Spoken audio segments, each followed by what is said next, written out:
Quantos homens de bem se fará? Não se pode outra chance esperar. É o momento propício para semear. Outra luz é preciso acender para aquele que quer compreender que viveremos para sempre.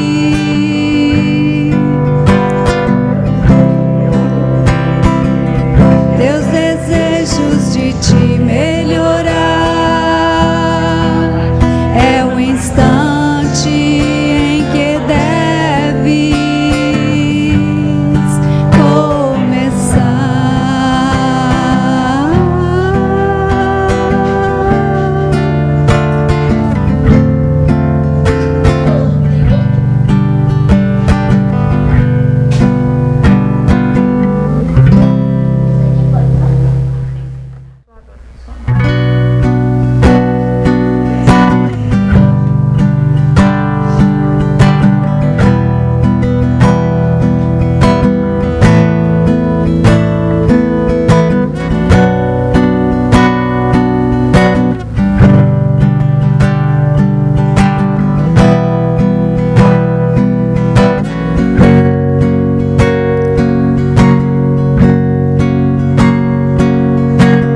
Poderosa águia que há no alto do totem, dá-me tuas asas, me ensina a voar, cruzar os horizontes, vencer montes e mares, com a luz do saber, pela virtude de amar.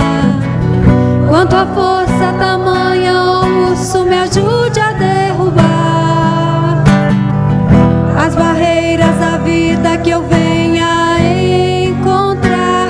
E eu venho pedir a ti, ó tartaruga, que o totem estás a sustentar.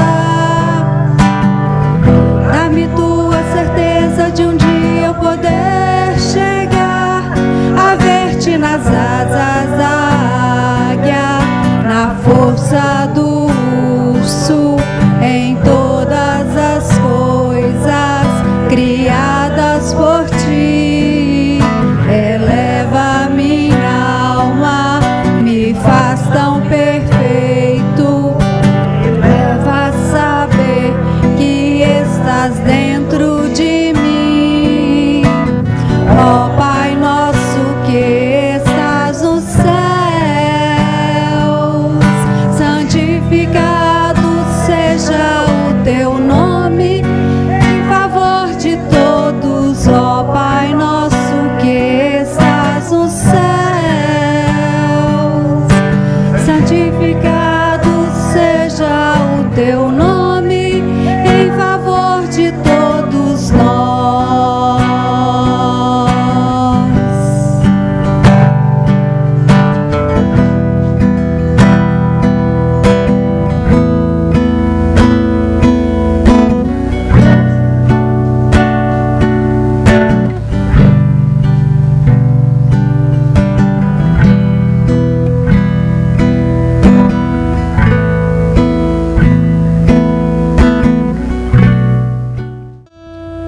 Pai nosso que estais nos céus, Mestre Jesus e benfeitores espirituais, agradecemos a cada oportunidade de erro que nos ensina o caminho correto. Agradecemos a oportunidade que temos de olhar para cima quando nos encontramos caídos, necessitando de socorro. Agradecemos a oportunidade de nos levantarmos com a ajuda inefável dada pelos teus servos em teu nome. Que possamos nos fazer, assim que possível, Mestre, apesar de nossas imperfeições, servos dignos do trabalho em que o Senhor, por misericórdia, nos concede a oportunidade.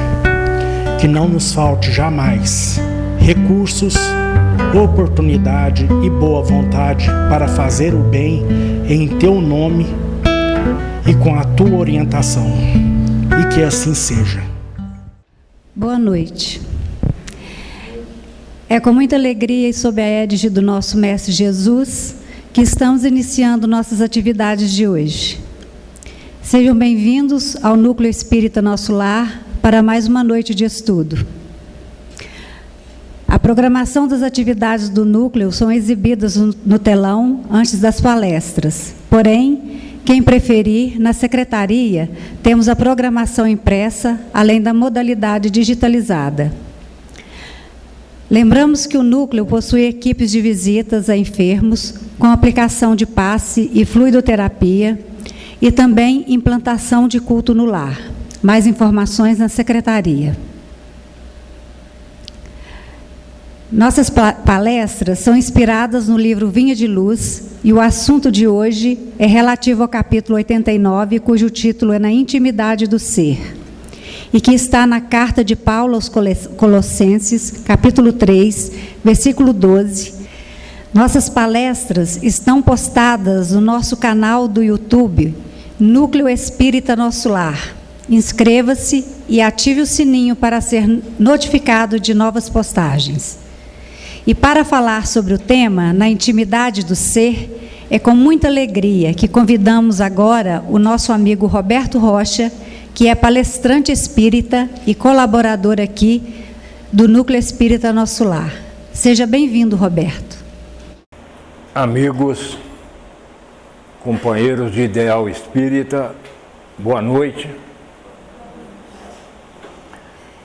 Para nós é uma felicidade, é uma alegria muito grande voltar aqui no nosso lar para trazer para todos nós as mensagens e as orientações de Jesus, do seu Evangelho. Então, nesse momento eu queria agradecer a diretoria da casa pelo convite, que nos deixa imensamente feliz. Agradecer pela presença de todos, sejam bem-vindos. Agradecer a espiritualidade que trabalhou e trabalha para que nosso encontro pudesse acontecer, ser o mais aproveitoso possível, para que todos nós pudéssemos angariar as mensagens de Jesus e ficasse gravado no nosso coração. Agradecer a minha esposa, a minha amada esposa, pela a sua cumplicidade dentro do movimento espírita e fora dele. Amigo, a doutrina espírita nos ensina que todos nós fomos criados simples e ignorantes. Partimos todos de um mesmo ponto, com as mesmas possibilidades, com as mesmas oportunidades. Na condição de princípio inteligente, em algum momento do tempo, nós transformamos em espírito. E nessa transformação de princípio inteligente e agora espírito, nós ganhamos duas ferramentas, que é a consciência, porque aí começa o despertar da nossa consciência, e o livre-arbítrio. É com essas duas ferramentas que nós estamos trabalhando até o dia de hoje.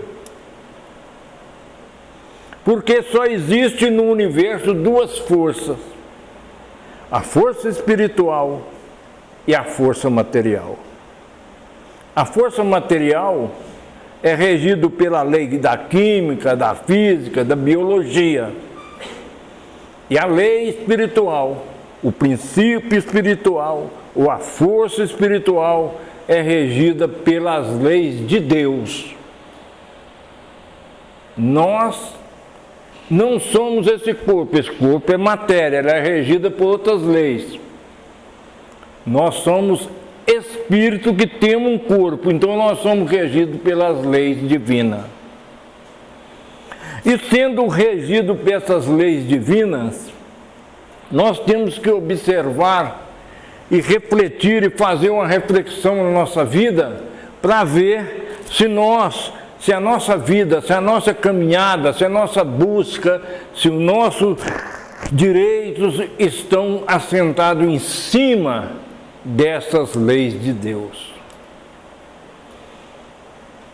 E depois que Moisés faz o alicerce na primeira revelação,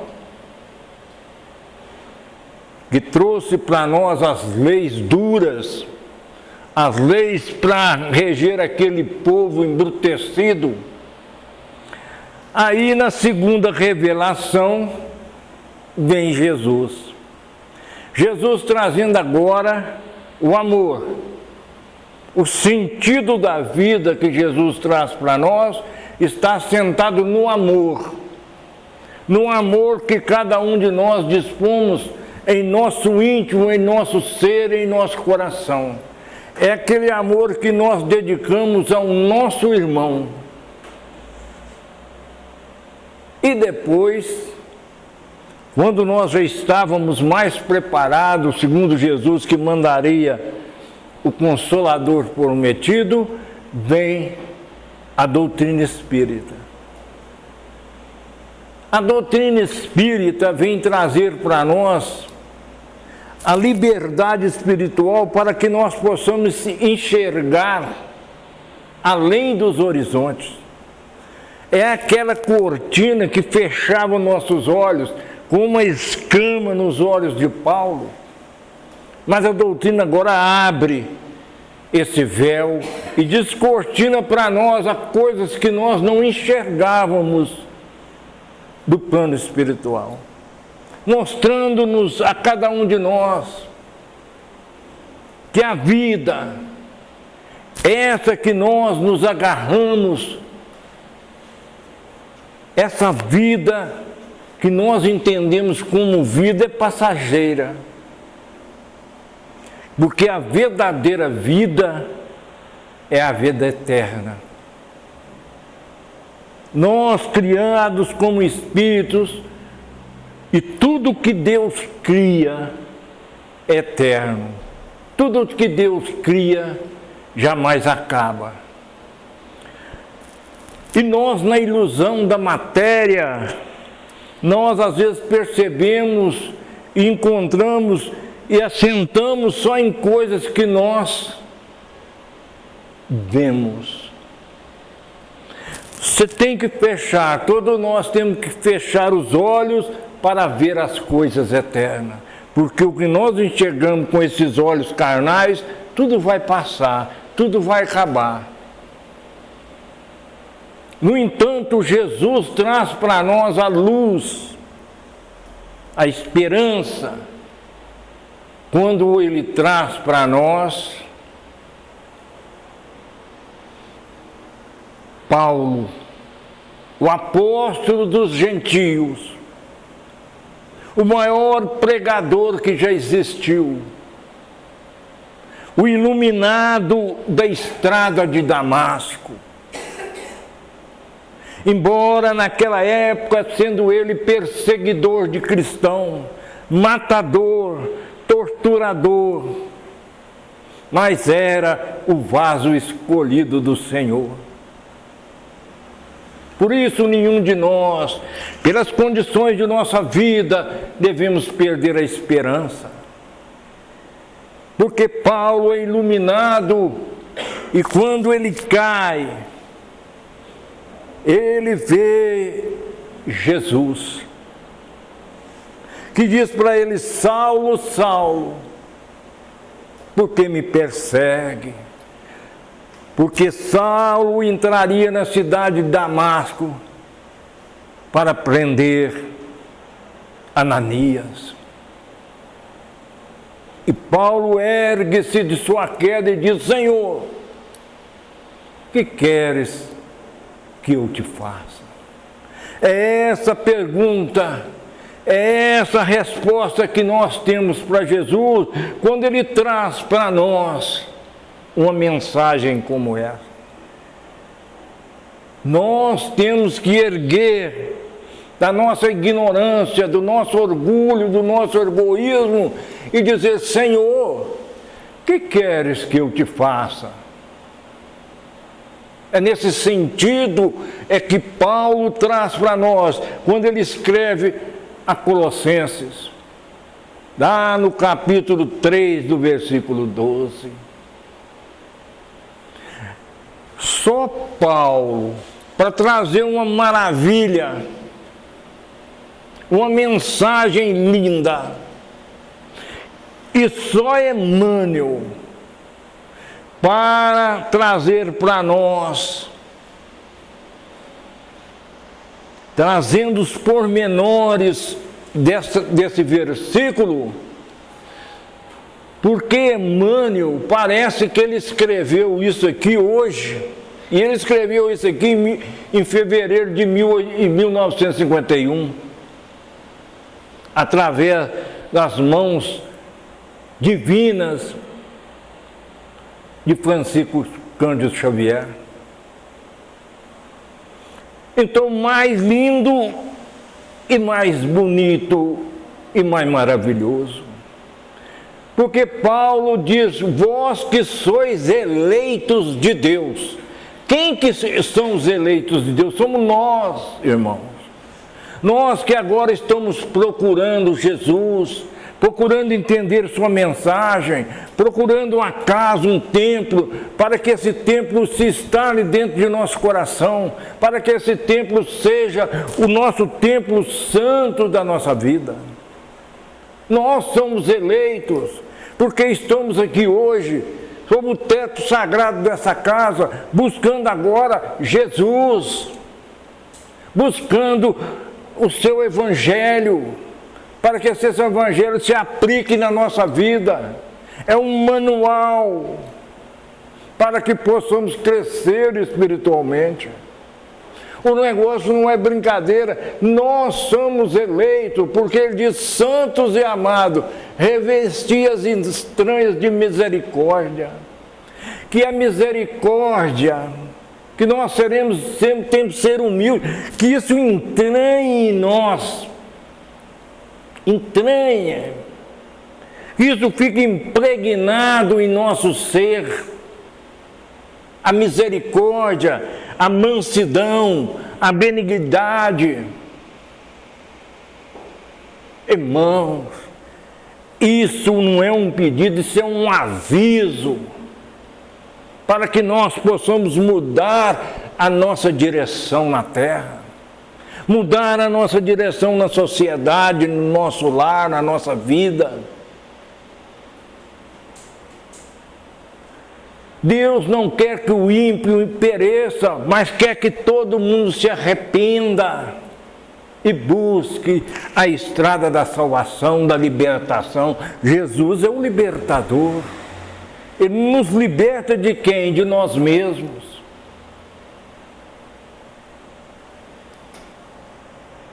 Olha agora a maravilha de Paulo, de Emmanuel. Porque no capítulo 4, ele faz o seguinte, olha aqui: suportando uns aos outros, perdoando-vos uns aos outros, e se tiver queixa contra o outro, assim como Cristo vos perdoou, fazei-vos também. Isso é o completo daquele, completando aquele versículo, mostrando que nós temos que suportar uns aos outros. Senão eu não gosto, mas eu tenho que suportar, porque ele é meu irmão. Nós somos filhos do mesmo Pai, nós temos que perdoar uns aos outros qualquer ofensa. Cristo não nos perdoou, porque se nós não exercermos o perdão, nem o Pai Nosso, que é a oração universal, nós poderemos orar. Porque no final nós pedimos perdão. Pai, perdoai-nos, como nós perdoamos os nossos ofensores. Aí eu não perdoo, como é que o Pai vai me perdoar? Olha a seriedade, ó. Indubitavelmente não basta apreciar o sentimento sublime do cristianismo, que o cristianismo inspira, é indispensável revestirmos dele. Só apreciar, o cristianismo é bonito demais, olha como é que a lei de Deus é linda, olha, gente, mas que maravilha. É indispensável nós revestirmos dele. A humildade é bonita, mas eu tenho que revestir dela. Eu tenho que ser humilde. E muitos de nós, muitas vezes, não sabemos nem o que é humildade. Pensamos que humildade é a pessoa pobre, é a pessoa maltrapilho, é a pessoa que não... Jesus disse, bem-aventurados os pobres de espíritos. Tem gente que pensa que é a pessoa que está biruta, doida. Não, é a pessoa que tem humildade no coração. O que é ser humilde? É a pessoa que tem a percepção exata daquilo que ele é. Nem mais, nem menos. Se você subir, orgulho. Se você descer, baixa estima. Então você tem que ser o que é. E muitas vezes nós queremos aparecer e mostrar para o outro, e mostrar para a sociedade, e mostrar para o mundo aquilo que nós não somos.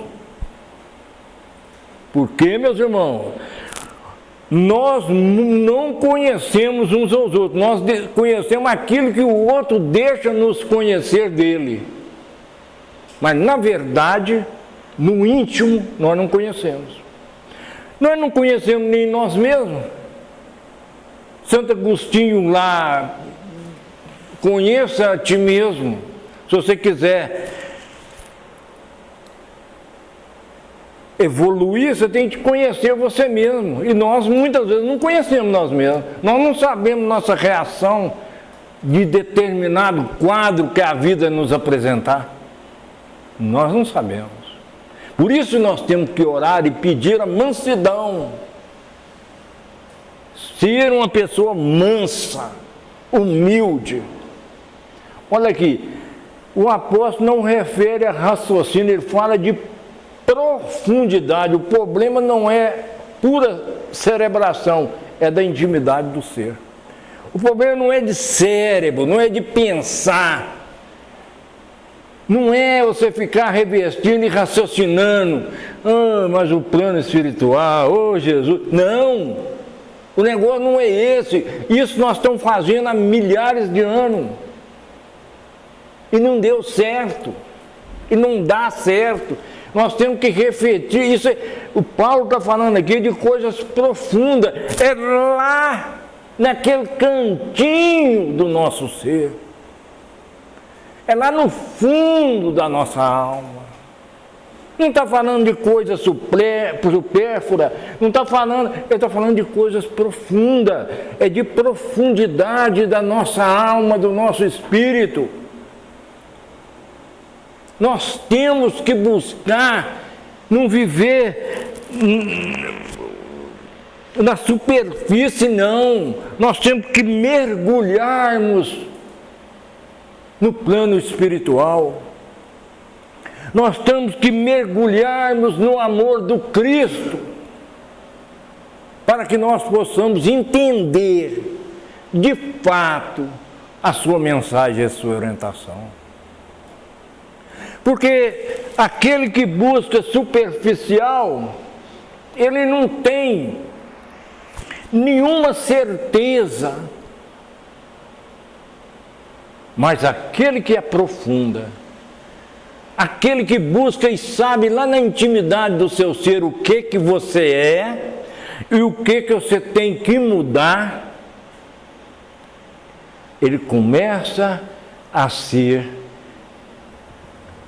encaixado como santo e amado, porque ele está entranhando nele as virtudes que todos nós buscamos. Até hoje vivemos e fomos amparados por vícios. Mas a doutrina espírita, como um consolador, traz para nós que é preciso que cada um de nós faça uma reflexão. É preciso que nós façamos uma análise de nós mesmos.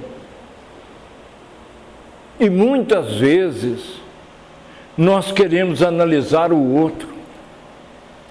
Nós queremos taxar o outro disso, daquilo. Quando a gente vê uma mensagem maravilhosa dessa, nós falamos assim, pensamos, às vezes não falamos, mas pensamos. Se o meu vizinho que tinha que escutar uma coisa dessa.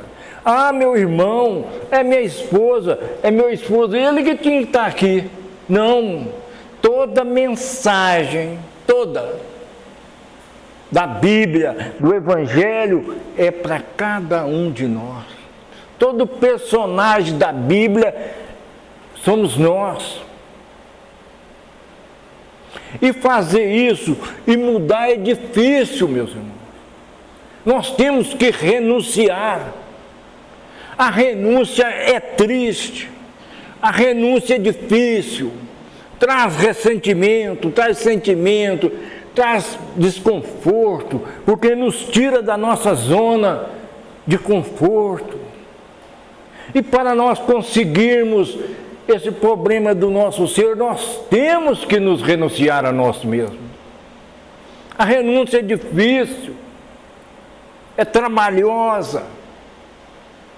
Por isso que quando Jesus chega até Pedro para chamá-lo para ser ele um pescador de almas, Jesus chega, olha Pedro está com a barca vazia, a rede vazia. Pedro tinha trabalhado o dia inteiro, não tinha pescado um peixe. Jesus não falou com ele na hora. Jesus subiu na sua barca, pregou, transmitiu as suas lindas e maravilhosas palavras para aquele povo que o ouvia, e chamou Pedro e levou Pedro até no meio do lago. Lançai a rede. Pedro lançou, custou a puxar, foi a maior pesca que Pedro fez em toda a sua vida. Quando encostou o barco na praia, foi que Jesus falou com ele: agora sim, Pedro, abandone tudo, venha comigo, porque você vai ser agora pescador de almas. Sabe por quê, meus irmãos? Porque abandonar o barco vazio e a rede vazia é fácil. Mas abandonar o barco cheio de peixe e a rede é difícil para o pescador. Então é nós, meus irmãos, que temos que renunciar a muita coisa na nossa vida. Essas coisas que não nos interessam, que não foi, é fácil, qualquer um renuncia. É o barco vazio, é a rede vazia, qualquer um deixa para trás. Mas renuncia uma coisa que te faz falta, um vício que está entranhado. Esse é o galardão que nós iremos ganhar.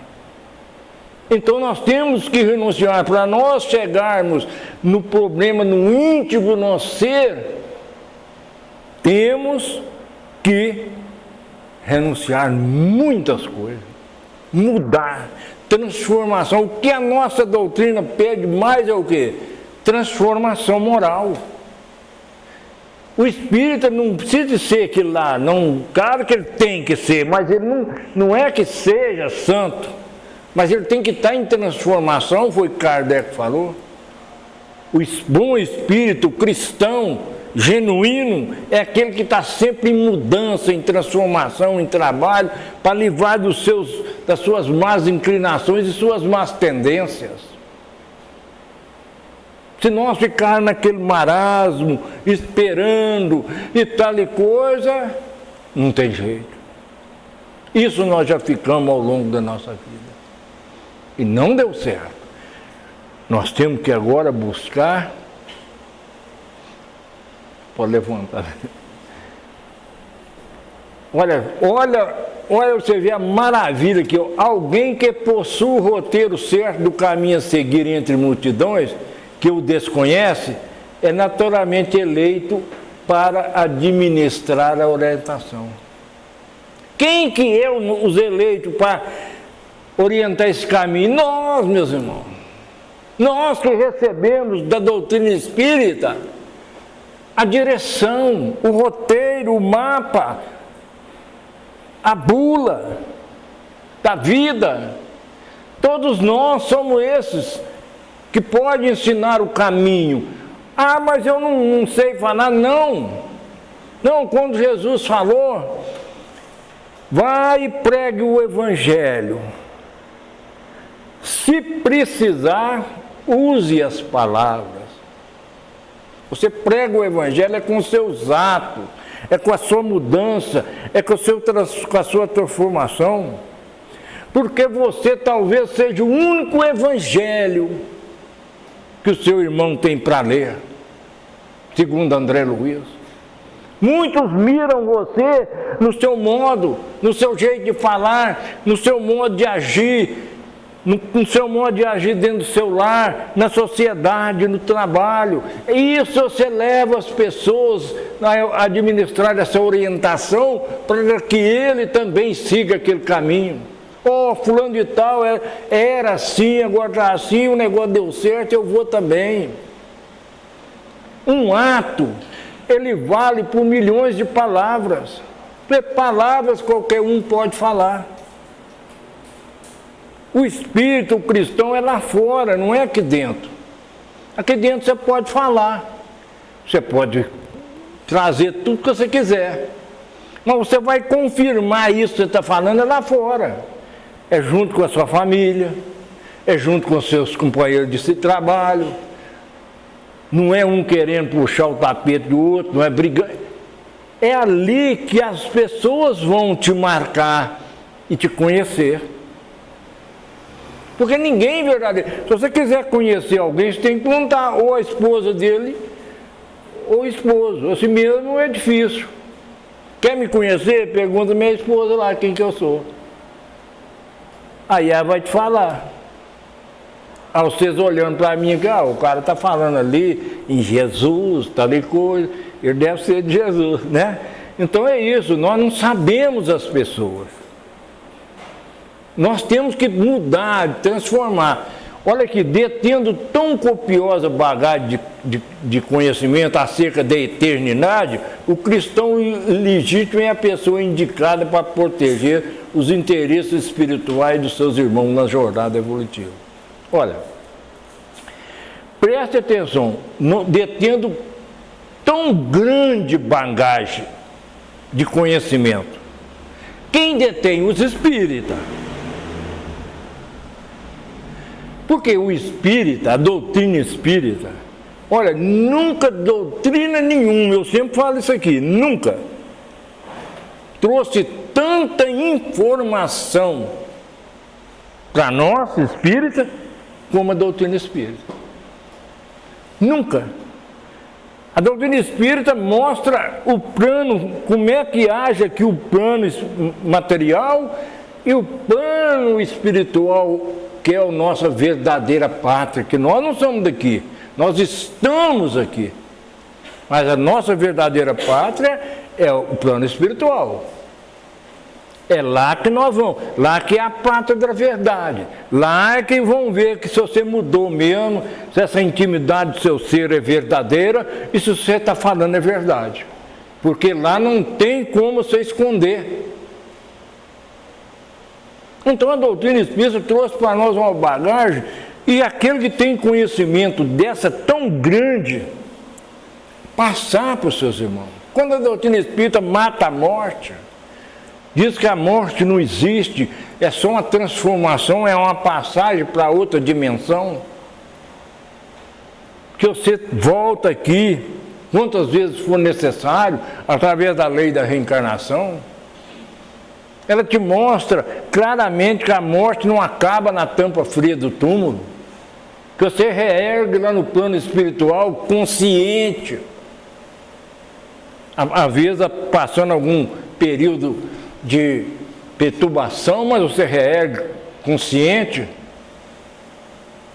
mostrando ali se você pode estar com o inferno ou com o paraíso, criado por você mesmo dentro do seu coração. Então não tem como passar mais bagagem, você tem que mostrar para os seus irmãos, e a doutrina traz para nós a lei de causa e efeito, a lei de ação e reação, que é a nossa consciência, o nosso livre-arbítrio, tudo a doutrina espírita traz para nós. Nós somos privilegiados? Não, mas nós que buscamos o entendimento e estudar a doutrina espírita, nós passamos a ser aquele ali, ó, que tem conhecimento e tem que passar para o seu irmão. Ah, mas se eu vou falar com ele briga comigo, ele não quer ouvir, mas ninguém está mandando você falar, está mandando você transformar, mudar, para que o outro veja a sua mudança, para que o outro veja a sua transformação, a sua mudança, a sua alegria. O espírito tem que ser alegre, rir, mostrar alegria. É isso.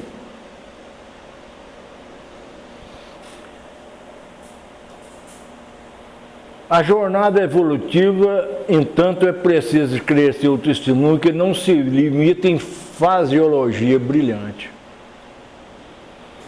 Ele está dizendo aqui que para você entender, ou para você passar a doutrina espírita, às vezes você fala, mas eu não sei falar. Não está limitada a frase que você... Tem gente que está falando aqui, você tem que ter um dicionário na mão, que você não entende direito o que ele está falando. Não é isso. O evangelho é simples e tem que ser passado com a maior simplicidade possível, para que todos, de qualquer idade, possam entender a mensagem de Jesus.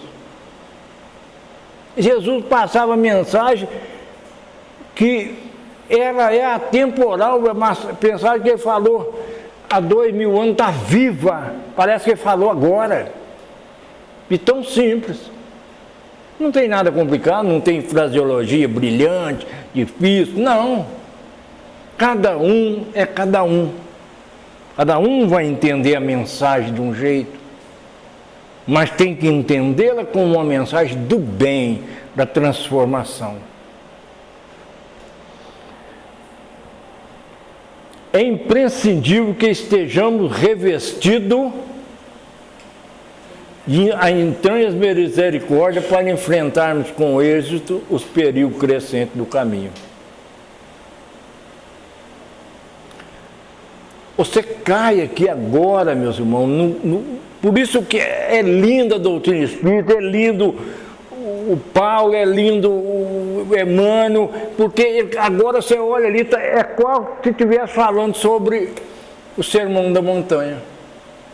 Bem-aventurado os misericordiosos, porque eles encontrarão a misericórdia. Olha lá.